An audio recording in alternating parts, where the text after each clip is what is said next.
Hey, good morning, everybody. Or actually, good afternoon. It's John Wayne Mullins with Mr. New Dad, and man, excited to be here. I've been doing a lot of work this year, and a lot of you have been following me, and I've been just inundated with a lot of different cool programs and building myself and being a new dad myself, as well as really building the curriculum for 2023. So I'm going to just wait a few minutes for a few people to arrive. And if you're in the chat or if you're here today, I'm live streaming this on a couple different platforms. Feel free to type a message in the message in the chat, and I'll be able to see it. And if you have any questions, I'd be happy to address them. But first of all, I just really appreciate everybody taking their time and all the support that I've had this past year with establishing and building and growing and launching Mr. New Dad. When I became a dad last year in 2021, the reason why I started this program was because, quite frankly, I couldn't find any resources for dads, for new dads especially. It seemed like a lot of the resources I did find in the bookstore, the library, was more focused on mom. But of the work that I've been doing, I noticed that there are many challenges. I was facing challenges of my own, and I was asking myself and asking the people in my network, at my church, in my men's group, in my neighborhood, hey, what are the biggest challenges, or what are some good resources and tools that has helped you to be developing your own role as dad and husband and leader and business owner and all those things? And I couldn't find any. And so with the work of my coach, we helped establish and create and launch Mr. New Dad. And currently it's a 12-week program. It's a mastermind that I started. I've done 3 iterations, and it's been awesome. It really has been, just to kind of take this idea and realize that, hey, I'm not the only one who are asking these questions. And there are many other dads out there who want to be great, and they just need a little bit of help, or they need that brotherhood or that tribe, or they need that coach or just that resource to help them in their journey, kind of to walk into this journey of fatherhood. And I feel like Mr. New Dad is going to be that resource for so many new dads to start their journey of becoming a dad. And I'm really excited that I am actually turning this into a book. Mr. New Dad is based on 7 modules that we talk about extensively throughout the entire 12 weeks. And then at the very end, each participant, each dad has their own opportunity to share their vision, to share what they've learned, how they've changed, and they get to share that with the group. And so this new program, initially I just wanted to create an opportunity where I could, partner and grow and help develop other dads and develop those friendships. I would have never have thought that I'd be turning this into a book. So I'm very excited. So without further ado, why we are talking about habits. One of the things that I have noticed, and I think a lot of you dads who are here today, I've noticed, is that habits are a very important part of our lives, especially in this season of dadhood. Now, if you've been a dad for 10 years or 15 years or 5 months, you know what I'm talking about. They can help us, they can hurt us, they can help us get us through our day, they can help us to be more productive, and ultimately they can help us to make better decisions. And I've noticed that this theme of habits is a big one. And when we think about why our habits are so important, one word comes to mind for me, and that's consistency. It's one thing to have a habit, but how intentional and daily are you practicing that habit? And if you don't ever talk about it, you never really know if it's working or not. And so with consistency in our lives, you'll find it much easier to practice those habits, both good, especially the good, but what about the bad ones? So we'll be discussing 5 habits that you need to break if you're a new dad, and 5 habits that you need to embrace. And these are my own personal, this is what I came up with based on my own experience as a dad, as well as based on the work that I've been doing with a lot of the dads in my group this year. And so, and again, if you have any questions, feel free, but we're going to go ahead and get started. So number one, bring it up. Okay.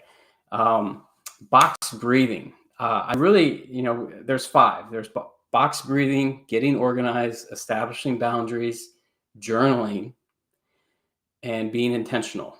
And now all of those you could break down even further, but I really wanted to have this broad paintbrush of a discussion and be able to share what these things mean to me. And so I put some survey questions out this week, and this first one came from a friend of mine who currently has twins, and he's going through this season of just, he's got 3 kids in the house now, and he's learning how to be aware and learning these techniques to help him maintain his cool while also reduce stress. And so what is box breathing? So box breathing or square breathing is a technique used to when taking slow, deep breaths,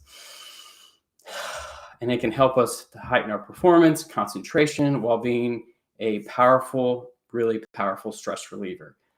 Many people in the first responder community, military, use this technique to reduce stress, to meditate. The Mayo Clinic actually came out with a study that says that intentional deep breathing can actually help regulate your autonomic nervous system, as well as help you reduce your stress and be more calm. And I can't think of a better time, especially with having new babies, when your stress and anxiety and everything is peaked out, why you need to be calm. So what it is, it can help you reduce stress. It can improve your mood. It can help you to be more present because you're not focused on what's actually going on, but it helps you to be calm in the sense. If you're new to box breathing, I got introduced to box breathing by a good friend of mine, John McCaskill. He actually teaches this. And at the very beginning, it's kind of hard. It was difficult, but then you really learn how to, the benefits of it, the more and more you practice it. One of the things that I've learned is by focusing on your breath, finding that calm environment, just to take 2 minutes even. It doesn't have to be, this 10-minute experience. But the idea is it can help you to be very calm, especially in stressful situations. So let's go ahead and try it. It literally takes about 20 seconds to do. And so, excuse me, what you're going to do is blow out for 4 seconds. You're going to blow out for 4 seconds completely, remove all of the air out of your lungs, and then breathe in for 4, hold it for 4, blow out for 4, and then hold it for 4 again. So let's go ahead and try it.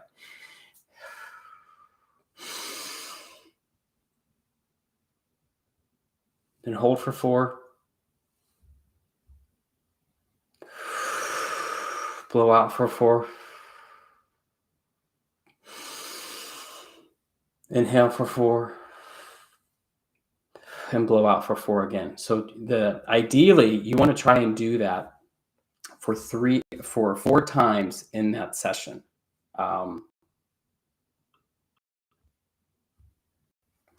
Ideally, again, you really want to try that out for 4 sessions, and try that once a day, two times a day. But the more and more you practice it, especially when you're stressed or the baby's crying, you can't get him or her to stop, and you're stressed out, just take a moment, take 2 minutes, and just try this box breathing, because I actually tried this yesterday and it made a world of difference. And I actually saw the impact of it and the benefit of it. So again, I highly recommend you trying it. Second, let's moving on. I'm going to try and keep these because I really want to honor everyone's time. And if you have any questions, again, feel free to hit me up in the chat. Getting organized. I have become a big fan of this board. This is my Scrum board. Thanks to, again, my friend John McCaskill, John Davis, and Saul Gomez. They're awesome people to know. If you don't know them, get to know them. But what this is, it's a Scrum board or Trello board. Trello is the online version of this, but essentially a Scrum board. It helps you put on a board. It helps you keep track of what needs to get done, what you need to do, what you are doing, and what is done. And then there's one other column where it's like things that are on the back burner, things that need to get done, but you're not able to focus on them today. So what this does for me, especially as a busy entrepreneur, I'm a dad. I'm a Coast Guard Reserve officer. So I have my drills every month. I'm a husband. I'm very involved with a number of different nonprofits. This helps, as well as, I'm a dad. I'm a husband. This board helps me keep track of things that I need to accomplish, things that I need to get done, things that I'm doing. And they say that you should never, and I agree, you should never have more than one or two things in your doing, because if you have 10 things in your doing things, like the likelihood of you getting those things done that day or that week minimizes. So if you can't get those done like that day, which is called a sprint, you move it back into your do column or back into your backlog. But the idea is keeping track. The minute that you need to establish those or put something on your board, you can put them there. You keep track of them and the likelihood of you getting those things accomplished, especially in this season where Dad, you're stressed. You have a million different things going on, especially if you're like a new dad. This is your first child. It's all new to you. And so this tool alone helped me maintain my productivity instead of being busy all the time, because I found when I was busy, I wasn't getting things done. But the minute that I used this productivity hack, it took my performance and took my productivity through the roof, because I was keeping track of what I was doing. And this is very common in workplaces, but if you haven't tried it, I think I spent like $20 on this. If I can, I'll try and let me see if this will work. I'll put it in that so people can get it. But it's $20. It's Amazon. It's been a game changer for me. I gave one to my wife. She has access to it, and so we can kind of see it. And it definitely helps us to be more productive in the house, as well as personally. Number two. And then also Trello. It's just an online version of that. It's free. You can share it with other people, and it's a free version. So that's that. I'll put this in the chat as well so everyone can have it.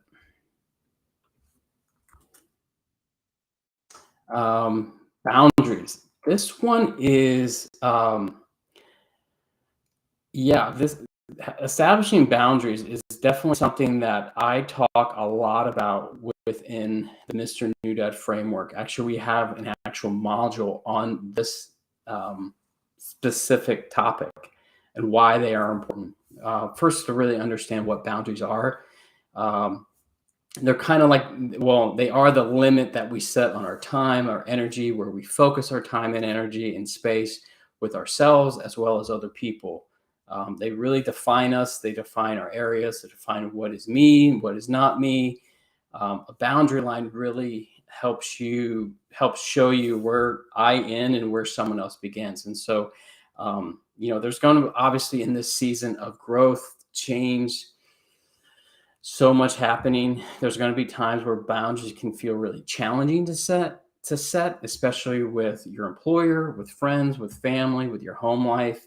But as a new parent, they're very necessary to help protect not only you, but your own mental health and well-being, as well as your family and stress and their health and well-being. So boundaries is something that it's very challenging to do, because I feel like you have to be very intentional about this time, this season, and understanding like, hey, where do we need to draw some boundaries personally, professionally, as a family, as a husband, as a wife, to really help you in this season to be, your best self, as well as keep everybody healthy and emotions in check and really helpful. So I really love and enjoy talking about this specific module, because it's different for everybody.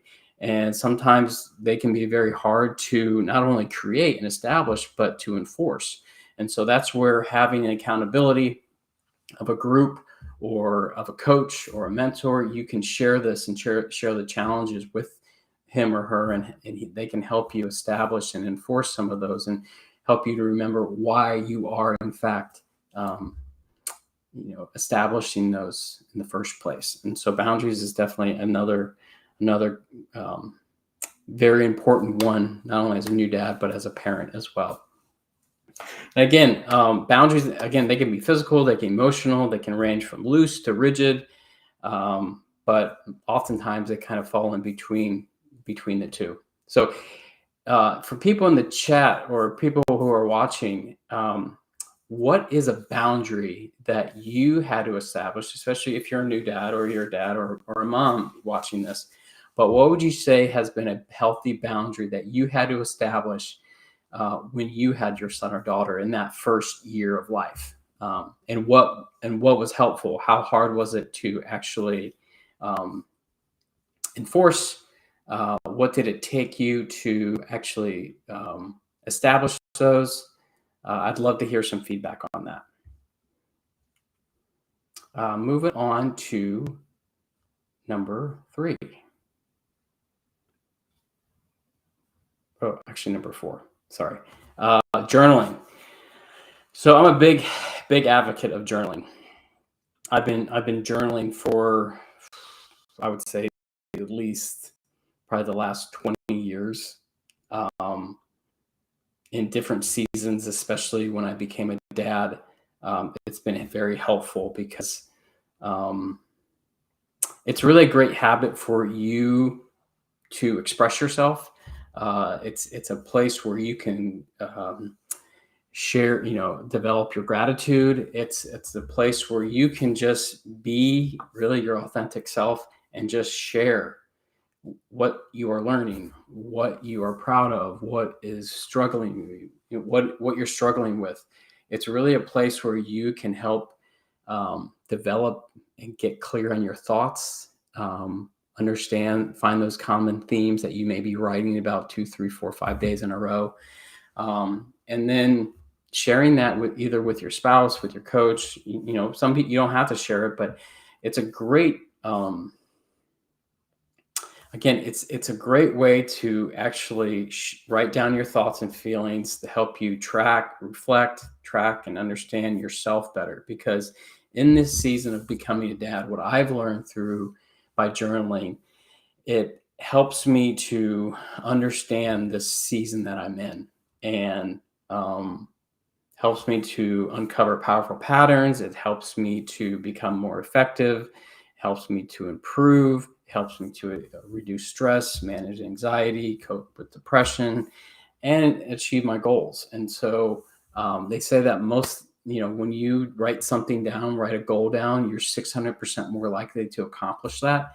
So there's something about writing things down. So if you're 600% more likely to accomplish a goal when you write it down, think about that in the context of writing your thoughts, your feelings, your frustrations down in a journal, what that is going to do for you and how it's going to help you become more clear in this season of life where there's so much going on. And it's really a great practice to get in.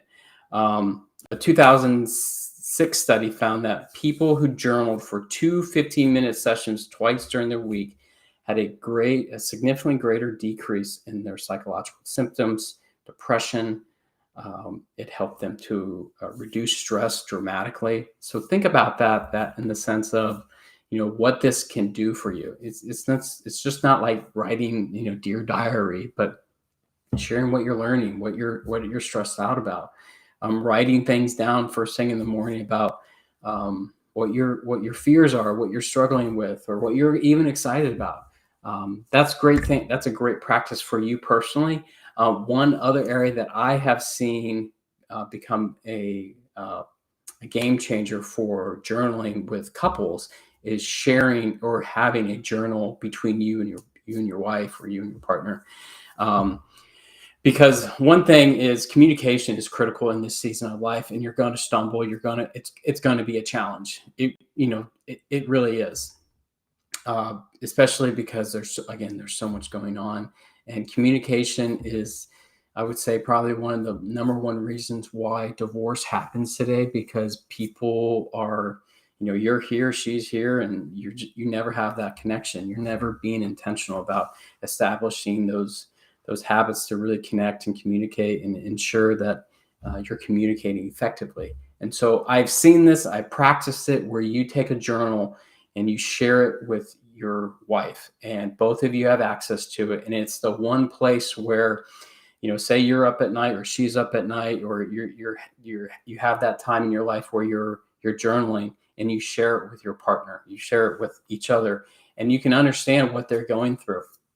It's a great tool because it helps me to, I can share things with her. I can share challenges. Maybe, she's in this season of life and she's going through things, I'm going through things, and we just haven't been able to really connect. Having a journal together is a great way that you can write those things down, learn about it, but then also talk about it. So I certainly have seen benefits by doing that.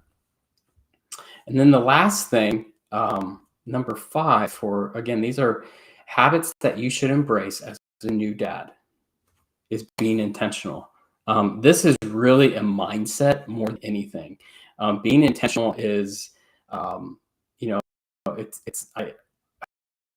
it's one thing to talk about. It's something completely different to do, because action always beats intention. Good intentions is not the same thing as being intentional, because growth doesn't just happen overnight. Just because you become a dad or your son or daughter is born now doesn't mean that you're going to automatically grow. That's one of the biggest lies, or the biggest traps that I see a lot of men and women fall into, is that they're this parent now and they suddenly expect that they're going to automatically grow. It doesn't work like that. You have to be intentional in everything you do if you want to become a great dad, a great husband, a great leader, and it starts with you. And I believe this. I've seen it, and I know a lot of people have talked about it. But leading yourself is the hardest person to lead, but it's so worth it. And I believe that to be intentional in this season of life, you have to be intentional. You have to take action. And sometimes that means sacrificing sleep. That means sacrificing things that you don't want to put away, or sacrificing bad habits, which we'll be talking about here shortly, or putting things away that you've enjoyed and you're just not used to. It's a sacrifice that's worth it, because when you're intentional, that isn't just benefiting you, but it's benefiting your new son or daughter. It's benefiting your home. It's benefiting your marriage. It's benefiting your wife. And as men, I think it's very important that we understand what that looks like for us, and it's different for each and every person.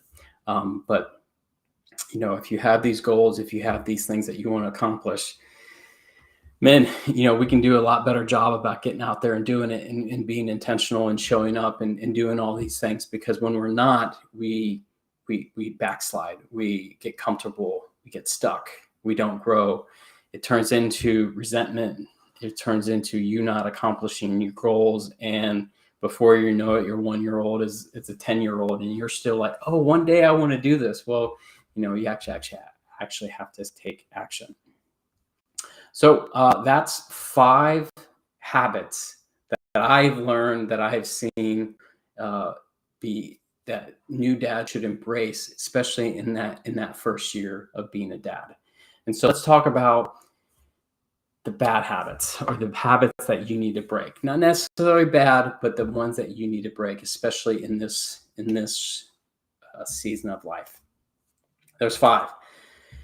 And I'll just briefly talk about them here, and then we'll talk about them. So 1, put away the alcohol. We'll talk about that here shortly, but put it away. You can't be trying to maintain your bourbon collection and drinking regularly if you're still trying to be a dad and show up and take care of yourself and lead your wife, and be this image of be this dad that you want to become if you're still trying to, drink regularly or build your bourbon collection or whatever that means, whatever alcohol looks like for you. I've seen a lot of men fail with this, struggle with this because they don't know how to put it down. Second, and this is, you think putting alcohols away is hard, put your phone away. Because, oh man, guys, this one is hard. And I think that you're going to continue to struggle with this unless you make it a habit in your home.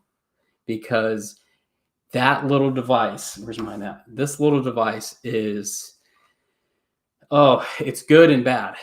But if you're addicted to it, you don't know how to stop scrolling, you don't know how to put it away, you're at the kitchen table, you're looking at it, you're sitting in the living room and you're looking at it.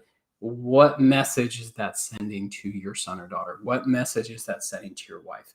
What message, and do you really want to establish that habit? Because when you are so sucked into that phone, you are missing out on opportunities to engage. You are missing out on opportunities to connect. You are missing out on moments that you will never get back because you're scrolling. And I guarantee you, I challenge you, I double dog dare you to try it for the next 7 days. To put your phone down. When you come home from work, put it in a bowl, plug it in, and just leave it there. And if you find yourself keep going back, picking it up, and looking at it, you have a bad habit. You're addicted to it. But try it, and I guarantee you, you're going to be much more engaged and much more aware because you're doing this. So number 3, stop yelling and cursing. We'll talk about language. Number 4, stop looking at porn. And number 5, stop engaging. So let's talk about them. Number 1, put down the alcohol. So we want to spend time with our kids. We want to be there. And studies have shown the more time a dad spends with his kids, the more they grow, mature, and develop. Because you are there, you're present. But if you are still trying to support your alcohol habits as a new father, again, ask yourself, what message and behavior are you promoting? What is that saying to your son or daughter? What is that saying to your wife? That this bottle is my coping mechanism, that this bottle is more important than me being present, even if it's just one drink a night or one bottle a month. I mean, what is that saying? Where are your values? Because this is one of the most dangerous pitfalls facing men today is overconsumption of alcohol. Now, I'm not anti-alcohol. I am intentional about my habits. And I think it's something I think a lot of men can do a lot better at is managing their consumption of alcohol. Men are disproportionately more likely to suffer from alcoholism than women. There are many ways that a father's drinking habits can directly and indirectly affect his child's physical and mental health before conception, during gestation, and well after that child's birth, all because of your habit to pick up the bottle or your habit with alcohol. If you're a new father or hope to be, or you're finding it hard to manage your relationship with alcohol, consider the well-being of your current and future children a sufficient incentive to get help. If this is a struggle for you, or if you know that this is an addiction for you, that you are an addict, or you want to stop this behavior and just completely remove it from your life, get help. I know plenty of men and plenty of dads who have gotten help because they realized that this addiction was controlling them. Because you're worth the effort it takes to recover. You really are. And it's a mindset, it's a belief that you are telling yourself that you need to establish, you need to maintain this habit. But I'll tell you one thing, getting sober could mean better outcomes, not just for you, but for your family as well. Because when you're drunk or when you're drinking, again, just like with the phone, what are you missing out on? And so just, and I say that with so much grace. That doesn't come from a place of condemnation or judgment, but That's just one thing that I've learned about limiting beliefs and habits is the impact that it can have on you and your family. Number two, and the reason why I am so passionate about this is because I'm doing this right now. Because a week ago, um, my wife came up to me and she's like, "Hey, we need to put our phones away more because." She's like, I've realized in the last 3 days that you've been on it. And I don't know if you guys have an iPhone, but every Sunday, the beginning of every new week, I get this alert on my phone that says, hey, you have spent an average of 2 hours a day on your phone, and it's an increase in 30% or 8%. I don't know if you guys have that, but I do. I don't even know how I turned it on. But that's a great indicator for you to realize, like, hey, if your time is going up, or if you're spending an average of, 2-3 hours a day on your phone, what are you doing? That's usually an indication that you probably are addicted, or you probably have this subconsciously doing it and you're not aware of it. So I'd like to ask people in the chat is, what are ways that you have overcome, or habits or boundaries that you have established in your house to ensure that you're not just sitting there scrolling, but you're actually engaging with your family? So I'd like to hear if this has been a challenge for you and how you overcome it, or what are some ways that you have actually learned to put the phone down and you're not staring at it, after you get home from work or during the day when you're around your family. So I look forward to hearing that. Number three, and this is a big one, is I understand, and again, men, you are going through a lot of change. Let me bring this one up. Your emotions, your feelings, your hormones are all over the place right now. Yes, even dads have hormones, but stop yelling and cursing, because one thing that I learned, I have a 20-month-old now, is that they pick up on things very, very quickly. Now, I stopped cursing a long time ago. I very rarely curse. I very rarely lose my temper because I've learned how to control it, as well as I've learned how to relieve stress in a different way. But this habit of stopping yelling and cursing really takes a lot of self-awareness to realize how you communicate when you're stressed, and the language you use when you're upset, when you're angry, or when you're stressed out. I know a lot of people don't even realize that they are yelling or they're cursing because they've been doing it for so long. And why is this so important today? Because one, you are teaching your children how to communicate effectively, and they're picking up on your good or your bad habits. And so again, ask yourself, and maybe it could be a part of your family vision, your family values, is how do we communicate one another?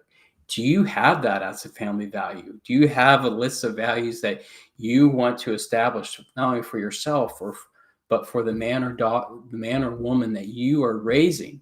And are you having those conversations with your wife and saying, hey, you know what? I don't want my son or daughter when they're 18 to be known as the kid who always drops the F-bomb, or, I don't want to establish those bad habits. So the way you do that, men, is to check yourself and develop that emotional intelligence, develop your habits, and really realize, hey, what language am I communicating? What language am I using when I'm stressed out?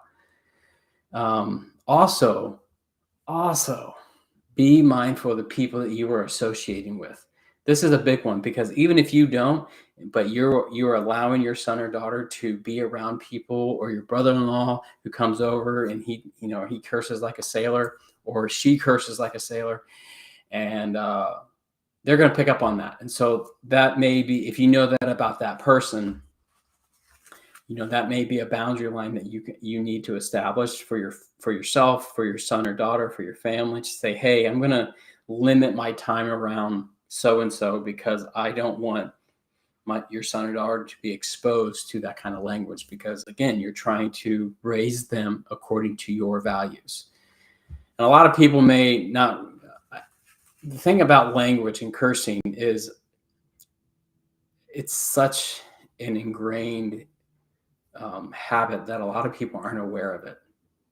And so this may be an opportunity for you to develop your own emotional intelligence and get some feedback from people around you and saying, hey, how do I act when I'm stressed out? Or, do I curse a lot?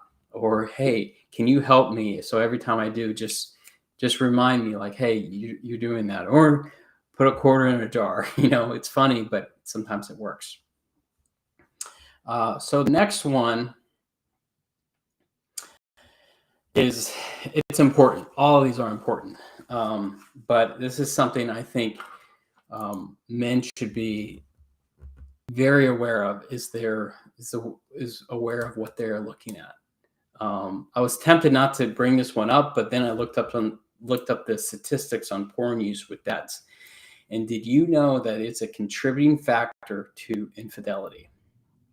I'm going to talk to just new dads here for a second, because, and I want you to realize that this transition that you are in is stressful.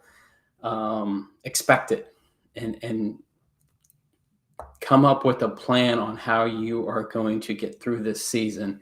And don't rely on porn. Don't look at it.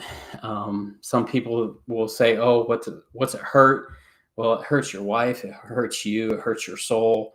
There are many, many ways that what looking at porn does, and how it can really hurt yourself and hurt your marriage. So realize that you're in this season of tremendous growth, and you're going to learn a lot about yourself and how you lead yourself and manage your stress and manage your hormones. Again, your hormones are going to be just as all over the place as your wife's. So be mindful of that.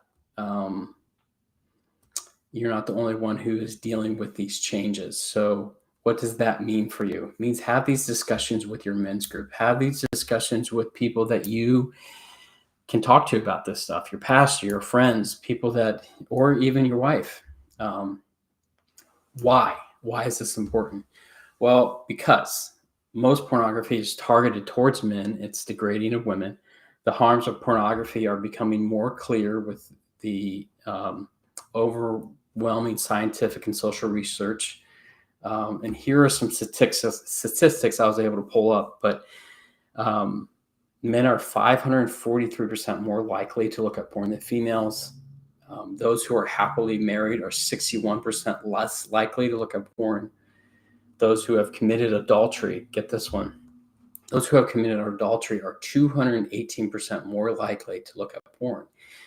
And there's another one, I don't know the exact statistics on it, but there is a large number of men, new dads in that first year, who either are they struggle with this, they start looking at porn, or they have an affair, or they start doing something they shouldn't use in that first season or in that first year of becoming a dad. And let's think about that, because most likely you're not having sex at home, or you're not having sex with your wife. Sorry. And you are trying to manage your own hormones but most of the time what I'm learning about this is that it's not being talked about with your spouse. It's not being talked about. And so I think the more aware of your habits, if this is an area or if this is a struggle for you, what I would recommend is address it now, because it's only going to get worse and harder to stop if you don't.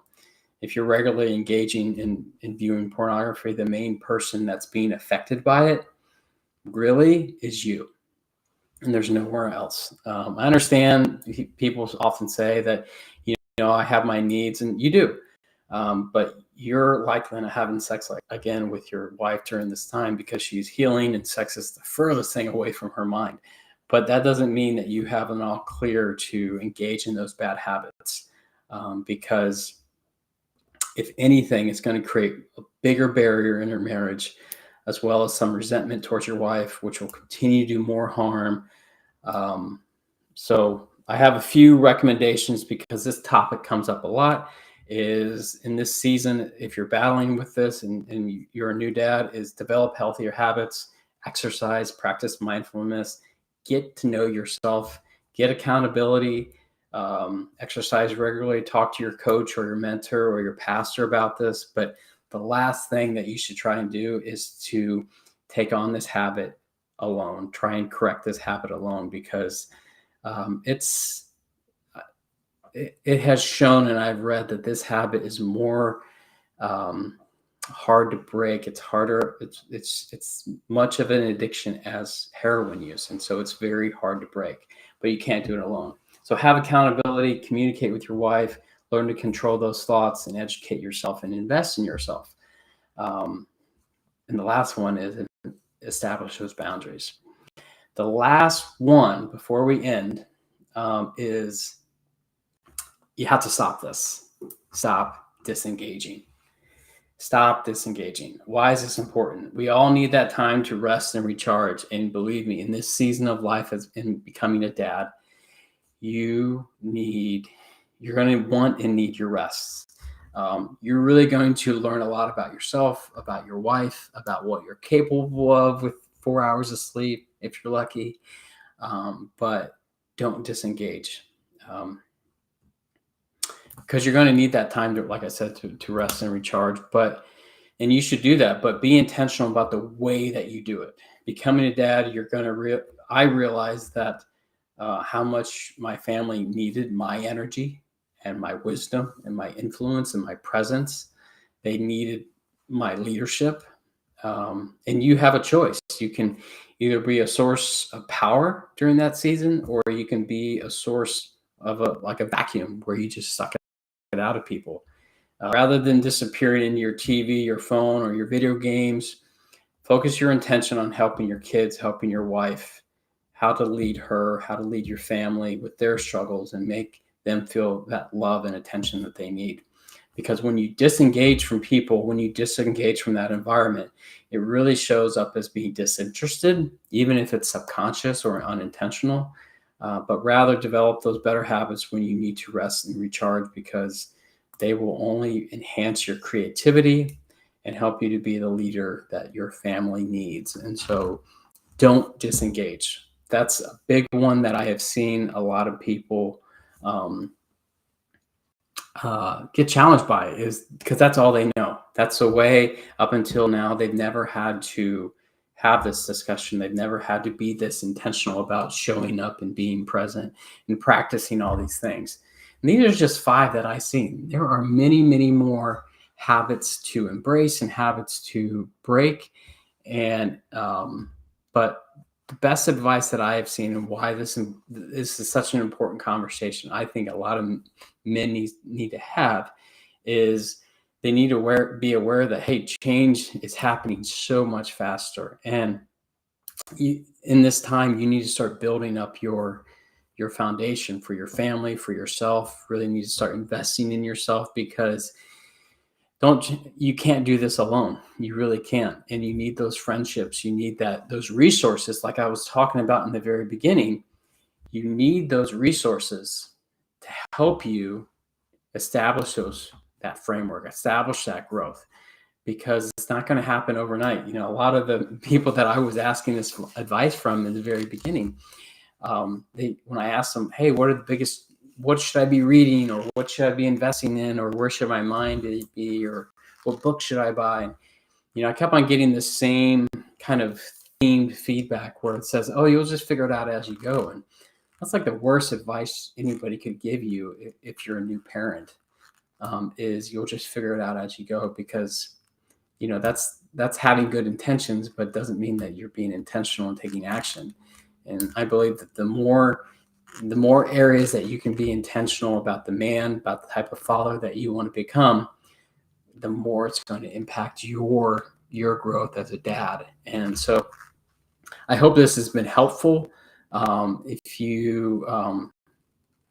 If it has, just let me know, drop me a message or comment or thumbs up, because I'd really like to hear your feedback, and also hear if these challenges or habits, either if you've embraced them or if you have gotten rid of them or changed them, or any other habits that I may have missed. I'd love to hear what those are. Either just drop me a message or put them in the chat, because I'd like to hear how you went through them, how you overcame them, and what was your result. Or, what was your biggest habit that you had to embrace as a new dad? So Love to hear from you. Last thing before we end, if there are no questions, is Mr. New Dad. Like I said in the very beginning, it's growing. It's turned into a book. I'm starting my 4th iteration of this mastermind. It's a 12-week mastermind. And if we want to continue it through the year, I may do that. But right now it's a 12-week mastermind. Sorry, it is 12 weeks. That's actually 3-month mastermind and not 4. I'll make that correction. But it's starting January. If the first week of January, I'm only taking 10 dads at a time. One spot is already it's already gone, so I'm looking for 8 to 9 more dads to sign up. It's on sale for $497 until December 25th, and then the price goes back up to $997. Again, I've had this my 4th iteration. I normally charge it at that, but for the holiday season, for Christmas, I really wanted this to be something that would be a no-brainer, and I don't want cost or value or pricing to be one of the issues why you say no. And so I'm reducing that in half. So if this is something that you say, you know what, John, I'm a dad and I'm still struggling with these things, and I really want to start building my home, building my foundation for my family, for myself, and I'm one all in, then this is for you. If you're a brand new dad, or if you're about to become a dad, if your wife is pregnant and you're having these discussions and this internal dialogue with yourself, join us, because this is a great group. There's going to be everyone who I accept into the mastermind is there by intention, by invite only, or they're there that they've made that investment in themselves, and they're there intentionally, and they want to be there. And so I just don't accept anybody. I really want to make sure that this group is a group of dads who are growth-minded mindset. And I want them there to realize that, hey, this is for you, but it's also for the 9 other dads who are growing through this process with you. So if you know a dad, share this with them. If you know a new dad or someone who's about to become a dad, would you share this with them, comment, tag them, or make an introduction with me? So I'd love it. And if that, let me share this with you just in case. You can go to johnwaynemullins.com/Mr. New Dad. Bring that up for you. And I'll bring it up. One second.